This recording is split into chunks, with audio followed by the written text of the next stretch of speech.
मुख्यमंत्री ने Y20 कार्यक्रम का दीप प्रज्वलन कर किया उद्घाटन। अपनी सांस्कृतिक विविधता में एकता के कारण भारत दुनिया के अंतर नागरिकों के लिए आकर्षण का एक केंद्र है, बोले मुख्यमंत्री। G20 की theme one earth one family one future वास्तव में यह भारत की प्राचीन उस व्यवस्था को प्रस्तुत करता है जिसमें हजारों वर्ष पहले दुनिया को भारत ने वसुधैव कुटुंबकम का संदेश दिया था, यानी पूरी दुनिया एक परिवार है। एक परिवार के रूप में पूरी दुनिया को मानने की व्यवस्था, उस व्यवस्था को जिसका वास्तव में अंत क्या है, यह मेरा, यह तेरा, यह विचार संकुचित लोगों का है और उच्च चरित्र वाले संपूर्ण संसार को ही एक परिवार मानते हैं। उन्होंने दुनिया के कोने कोने से आए युवाओं को कहा कि प्राचीन समय से ही युवा शक्ति की बात होती रही है, जिसमें उन्होंने मर्यादा पुरुषोत्तम भगवान श्री राम श्री कृष्ण को भी याद किया और निश्चर हीन करहु मैं भुज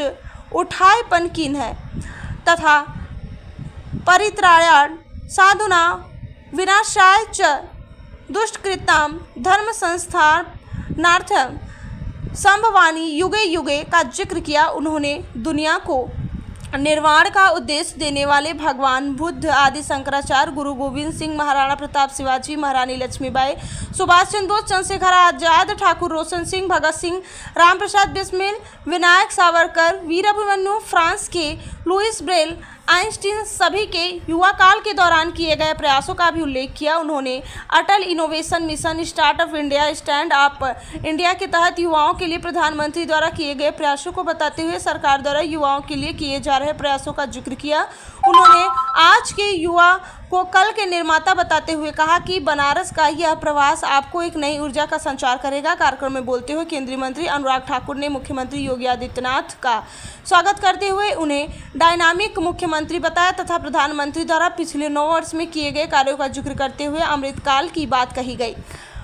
उन्होंने बनारस को प्राचीन समय से ही सांस्कृतिक व्यापार तथा सभ्यता का शहर बताते हुए यहाँ के मंदिरों, बनारस घराने आदि घाटों की बात कही। उन्होंने युवाओं को वर्तमान में विद्यमान चुनौतियों पर मजबूती से काम करने की अपेक्षा की ताकि भविष्य को संवारा जा सके और कार्यक्रम में लिए गए 5 एजेंडा पर भी बात रखते हुए सभी का ध्यान खींचा।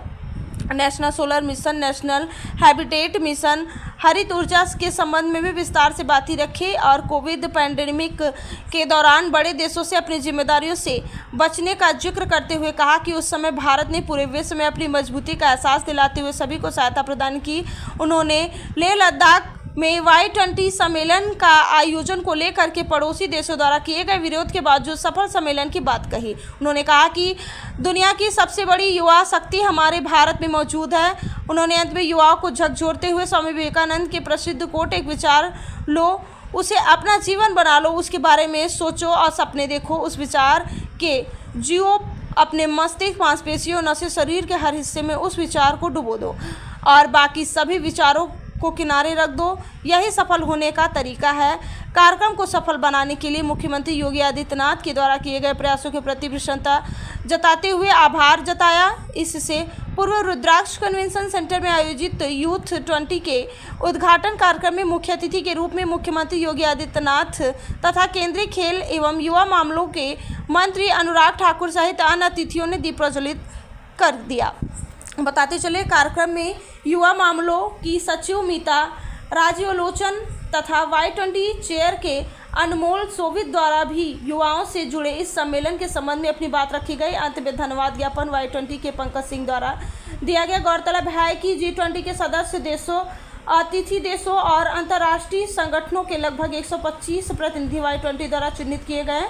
5 विषय कार्यक्रम का भविष्य उद्योग 4.0 नवाचार और 21वीं सदी के कौशल, शांति निर्माण और सुलह, युद्ध रहित युग का आरंभ, जलवायु परिवर्तन और आपदा जोखिम न्यूनीकरण, स्थिरता को जीवन शैली बनाना, साझा भविष्य, लोकतंत्र और शासन में युवा, स्वास्थ्य कल्याण और खेल, युवाओं के लिए एजेंडा पर विचार मंथन करेंगे। यह सम्मेलन युवाओं को नए अवसर के बारे में जानकारी देने के लिए वर्तमान विषयों पर एक वैश्विक परिप्रेक्ष्य प्रदान करेगा, साथ ही आत्मविश्वास और आत्मसम्मान का निर्णय भी करेगा। वहीं यह भारतीय नीति निर्माताओं के साथ बातचीत करने और उनका सुझाव देने का अवसर भी देगा और उसके साथ ही युवाओं को स्थानीय समस्याओं के बारे में रचनात्मक रूप से सोचने के लिए भी प्रोत्साहित करेगा। कार्यक्रम में जल शक्ति मंत्री स्वतंत्र देव सिंह, श्रम मामले के मंत्री अनिल राजभर, नगर विकास व ऊर्जा मंत्री A.K. शर्मा, स्टाम्प मंत्री रविंद्र जायसवाल तथा खेल मंत्री Girish Yadav, commissioner Kaushal Raj Sharma, police commissioner Ashok Mutha Jain, जिलाधिकारी S. राजलिंगम मौजूद रहे। Ladies and gentlemen, namaste, a very good morning to all of you. Let me first welcome all the Y20 delegates from India and abroad who have come all the way to this, one of the oldest cities, the holy city of Varanasi. I welcome you all, and also the man who is known for his commitment, for his dynamism, and the Chief Minister of Uttar Pradesh, Shri Yogi Adityanath ji, on the Y20 summit.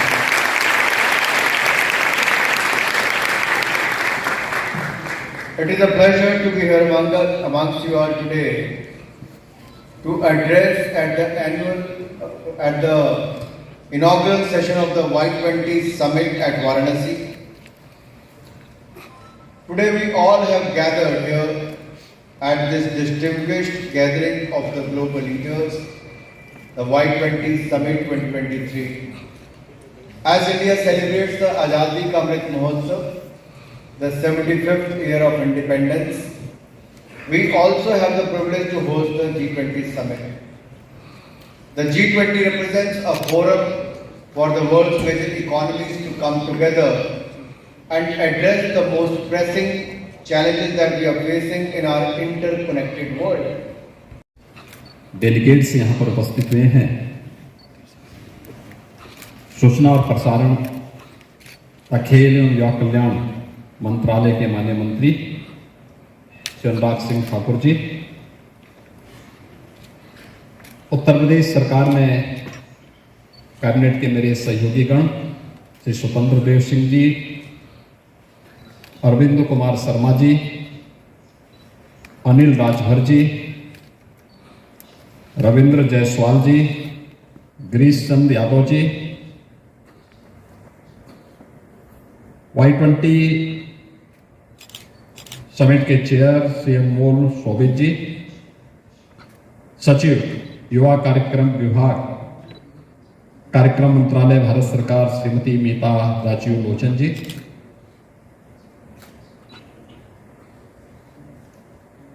G20 और अन्य सहयोगी देशों के सभी प्रतिनिधिगण और देश भर से आए हुए हमारे सभी युवा साथियों, देश के सबसे प्राचीन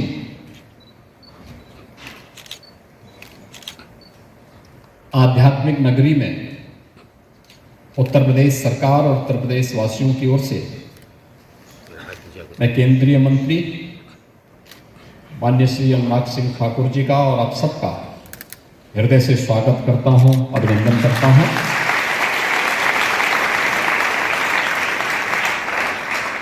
मैं आभारी हूं देश के यशस्वी प्रधानमंत्री और वाराणसी के लोकप्रिय सांसद आदरणीय श्री नरेंद्र मोदी जी का, जिन्होंने G20 से संबंधित कई समिट के आयोजन का अवसर उत्तर प्रदेश को दिया और उसमें Y20 का यह मुख्य समिट वाराणसी में आयोजित हो रहा है। मैं इसके लिए उनका उत्तर प्रदेश वासियों की ओर से हृदय से आभार व्यक्त करता हूं।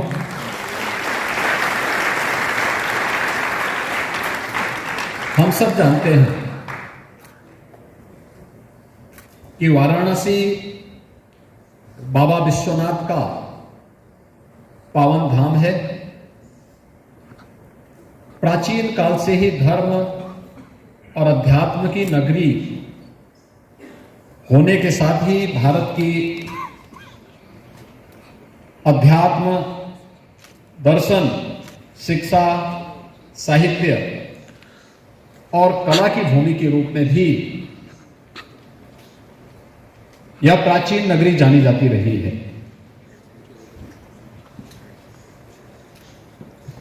यह हमारा सौभाग्य है कि वाराणसी उत्तर प्रदेश की एक प्रमुख महानगरी होने का सौभाग्य प्राप्त करती है। इसने न केवल उत्तर प्रदेश की सांस्कृतिक और आध्यात्मिक परंपरा को, बल्कि कला, संगीत और शिक्षा की एक प्रमुख नगरी के रूप में भी वाराणसी और उत्तर प्रदेश के अन्य अनेक नगरों को यह सौभाग्य प्राप्त हुआ है कि वह भारत की हृदय स्थल के रूप में अपनी एक पहचान बनाने में सफल हुए हैं। वाराणसी हमारे लिए महत्वपूर्ण इसलिए भी है कि भगवान बुद्ध ने अपना पहला उपदेश इसी नगरी के सारनाथ में दिया था, जो आज भी दुनिया के बौद्ध अनुयायियों के लिए अत्यंत ही पवित्र और आकर्षण का केंद्र बना हुआ है। युवा साथियों, हम सब जानते हैं कि अपनी सांस्कृतिक विविधता और एकता के कारण भारत दुनिया के अंदर